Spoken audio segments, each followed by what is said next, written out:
Halo semua, di video kali ini saya ingin membahas satu surat kuasa yang ada di Singapura yang disebut dengan Lasting Power of Attorney atau LPA.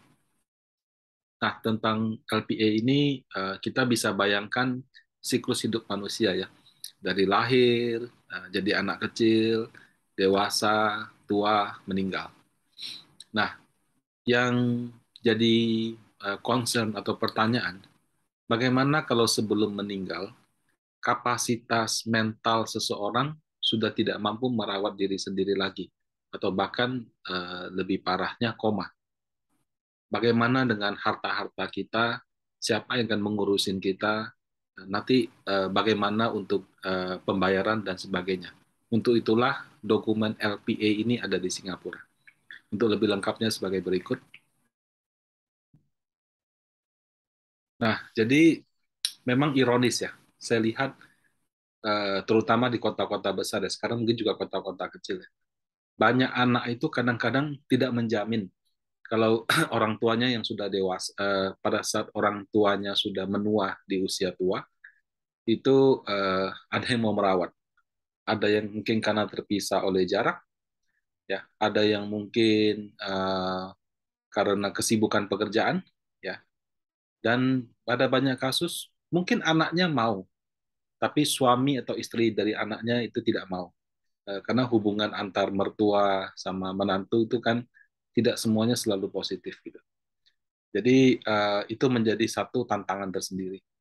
Kemudian merawat orang tua itu juga tidak murah, apalagi yang sudah punya kondisi kesehatan. Apakah dia koma, apakah dia sudah harus dirawat secara intensif, itu kan juga butuh dana gitu ya. Dan tidak semua orang itu dari kalangan yang mampu. Mungkin orang tuanya mampu, tapi anaknya belum tentu.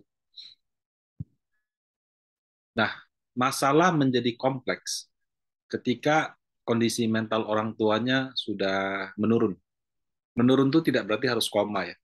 Kadang-kadang pikun, marah-marah, Parkinson ya. Eh, Mungkin maaf misalnya jalan sudah susah atau kadang-kadang tanpa dia sadari dia bisa buang air walaupun tidak sedang di kamar mandi seperti itu.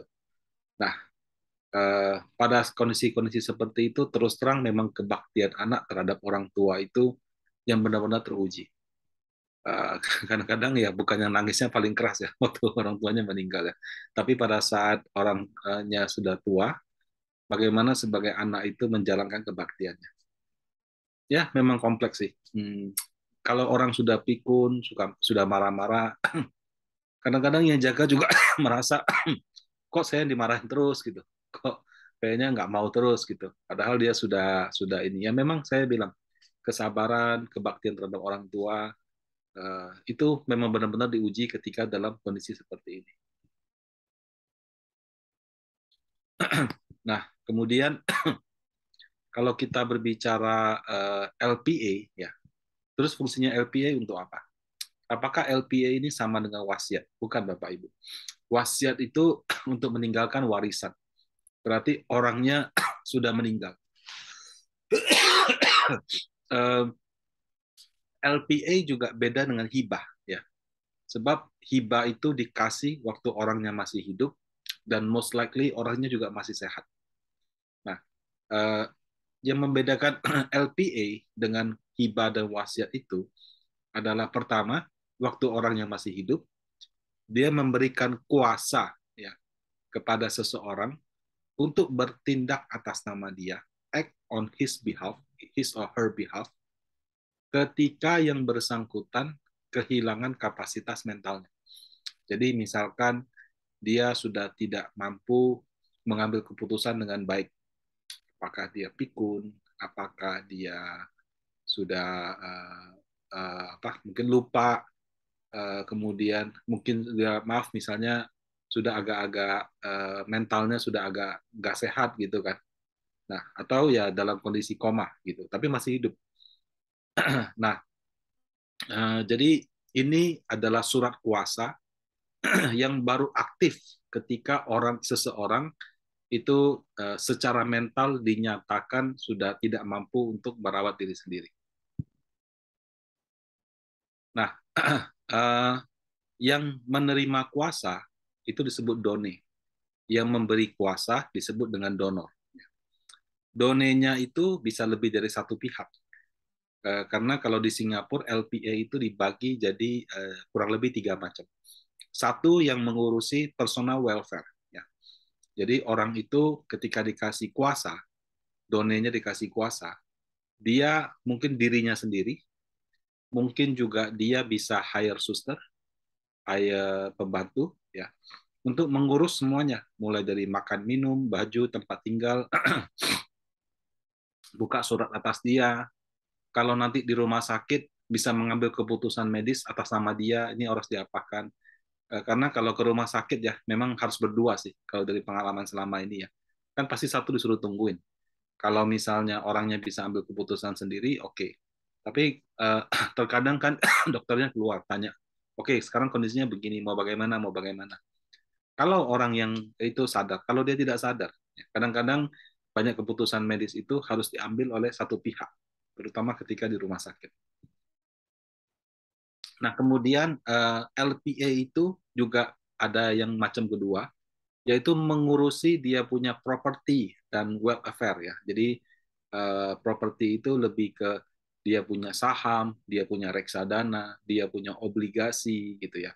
Mungkin nanti dia harus memberi peralatan yang harganya mahal untuk menyokong dia punya hidup, atau memberi peralatan untuk menyokong dia punya aktivitas. Dia harus bayar gaji pembantu, gaji suster, ya. Kemudian kalau dia punya saham, punya obligasi, ada rapat umum pemegang saham, rapat umum pemegang obligasi.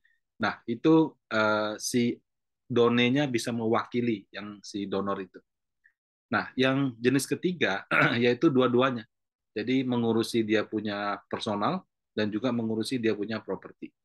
Nah, done ini boleh profesional, ya. Bisa pekerja sosial, bisa pengacara. Bukan berarti mereka yang kerja, mungkin mereka juga nanti akan menunjuk profesional yang lain. Tapi pada dasarnya boleh profesional dan itu dibayar. Ya. Yang profesional itu biasanya tidak boleh memiliki hubungan keluarga dengan si donornya itu. Kemudian yang kedua ya, itu non profesional. Jadi non profesional ini ibaratnya yang tidak dibayar. Nah, untuk menjadi done ya syaratnya itu adalah si donornya mau, donenya juga sepakat. Jadi kalau cuma si A nunjuk tapi B-nya nggak mau ya nggak bisa. Minimum berusia 21 tahun di Singapura ya sekali lagi. Dan si donenya tidak dalam status bangkrut. Nah, apakah done ini misalnya dia menerima LPA dalam konteks propertinya juga? Apakah dia bisa menentukan pembagian wasiat? Tergantung. Isi surat kuasanya mengatur spesifik sampai di situ nggak? Ya. Jadi kalau tidak ya mungkin dia tidak bisa gitu ya. Dan kalau misalnya si donor sudah meninggalkan wasiat, pada saat dia meninggal ya itu yang berlaku wasiatnya itu.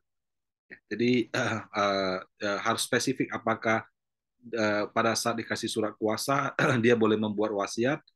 Kemudian apakah pada saat ada surat wasiat apa dia si donenya sudah membuat wasiat, apakah itu ada wasiat yang dibuat pada saat orang itu masih sehat gitu. Nah, jadi itu memang sangat beragam.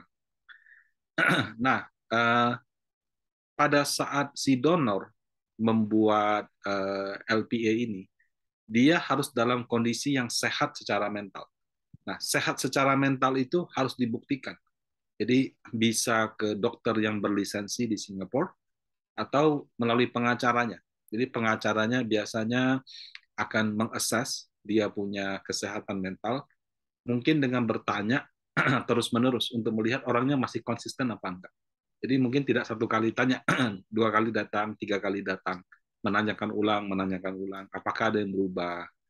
Nah, kalau orangnya itu stabil, maksudnya dia hari ini ngomong A, besok ngomong A, lusa juga ngomong A lagi. Nah, berarti mungkin sekali lagi pengacaranya bisa menyatakan oke, orang ini sehat. Nah, kalau misalnya keluarganya banyak, hartanya banyak, untuk menghindari resiko, kadang-kadang si pengacaranya bisa aja meminta untuk ya udah diperiksa aja di dokter yang berlisensi. Mungkin boleh 2, boleh 3. Kenapa? Karena kondisi mental pada saat membuat wasiat itu kadang-kadang bisa menjadi objek sengketa di pengadilan kalau bagi hartanya nggak puas. Jadi misalnya si A, si B, si C dibagi. Terus menurut si C nggak fair untuk dia. Jadi dia bilang, oh pada saat buat wasiat, orangnya lagi nggak sehat. Jadi sedemikian rupa sehingga dia dirugikan. Nah itu kadang-kadang pengadilan bisa berlangsung lama gara-gara itu. Nah, LPA yang sudah dibuat itu dilaporkan ke kayak semacam lembaga pemerintah yang mengurusi tentang wali amanat ini atau guardian ini. Di Indonesia saya nggak tahu ada apa nggak ada. Ya, sepertinya saya pernah dengar, tapi baru wasiat. Kalau semacam LPA ini belum ada. Nah, uh, memilih done ya itu harus bijaksana. Karena saya bilang tadi, yang profesional itu tidak boleh ada hubungan keluarga. Kemudian seberapa besar kuasa yang kamu kasih. Waktu saya dengar ceritanya, dia bilang, oke, ada orang yang pengacaranya tanya, Bapak kenapa nggak bagi aja sekarang Pak hartanya? Kalau saya sudah bagi, nggak ada lagi anak saya datang liatin saya. Ada yang berpikiran begitu. Makanya dia bilang, mumpung saya masih bisa mikir, dia mau bikin semacam LPA. Nah, kemudian kalau yang non profesional ya, mungkin dia pro bono gitu ya, orang kepercayaan atau apa. Itu harus orang yang dia percaya komitmen merawat dalam jangka panjang. Dan sangat penting juga itu diterima oleh pihak keluarganya. Karena ya kadang-kadang keluarga kan banyak, mulut kita kan kita nggak tahu ya, kita ngomong A, yang itu ngomong B, kita berbuat baik, yang sama sangkanya kita berbuat jahat, kita punya niat buruk, nobody knows. Ya. Jadi memang itu kita harus percaya sekali. Dan kalau bisa punya hubungan baik dengan keluarga yang di donornya lebih baik. Tapi kadang-kadang jadi pertanyaan, kalau dia punya keluarga, kenapa sampai harus LPA segala gitu kan? Nah, itu yang kadang-kadang ya saya bilang ironis di kota besar. Punya anak, anaknya sukses secara finansial atau mungkin bukan sukses lah, punya uang lah gitu. Belum tentu ingin merawat orang tuanya. Makanya kan ada panti jompo ya. Jadi intinya sih memang LPA ini uh, jadi semacam jasa yang cukup booming waktu pandemi. Karena waktu pandemi orang baru nggak, wah ternyata kalau kena penyakit pergi begitu aja ya. Terus nanti kalau saya sudah tua bagaimana? Kalau saya tiba-tiba pergi bagaimana? Itu kan orang pikir wasiat.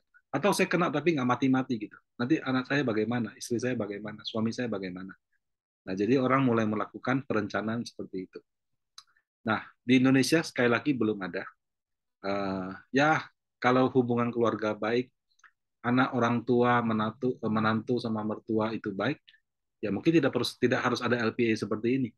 Ya, jadi kita dengan hubungan yang harmonis harusnya bisa sama-sama merawat ketika orang orang tuanya sudah menua. Demikian tentang LPA ini. Ada website yang lengkap di Singapura ya. Anda ketik aja LPA Singapura di Google. Nanti akan diarahkan ke websitenya. Banyak juga kok jasa-jasa pengacara di Singapura yang menawarkan itu. Nah, kemudian saya juga sempat baca di websitenya. Jadi LPA ini misalnya ya, yang bersangkutan dikasih kuasa untuk mewakili dalam RUPS gitu, Rapat Umum Pemegang Saham. Itu hanya berlaku di Singapura.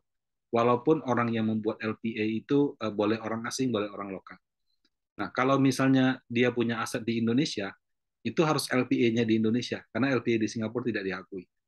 Nah, itu jadi beberapa keterangan-keterangan yang bisa Bapak Ibu baca di websitenya website pemerintah Singapura tersebut.